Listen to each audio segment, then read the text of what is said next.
সিন্ধু নদে নেমেছে, নেমে হাত ধুচ্ছে এরা সিন্ধু নদের জলে। দেখুন এদের কি সাহস। হ্যাঁ দেখুন, এই দেখুন সোনমার্গ সিন্ধু নদের জলে এরা সবাই হাত ধুচ্ছে, খেলা করছে। সিন্ধু নদ গেছে, জল বরফের মতো ঠান্ডা।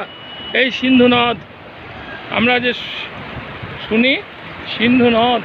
আর এইদিকে পাহাড়, ওই দেখুন গাড়ি আসছে সব।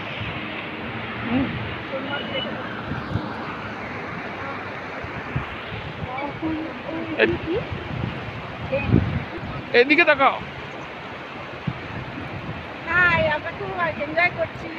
এই যে সব ये सब क्या है भाई? ये सब टेंट है, सोनमार्ग के टेंट। হ্যাঁ, এই পাহাড়ের পিছনেই পাকিস্তান। উঠতে পারলেই আগে ভিডিওতে লে লাদাখের রাস্তা দেখাচ্ছি, হচ্ছে সুড়ঙ্গ দিয়ে।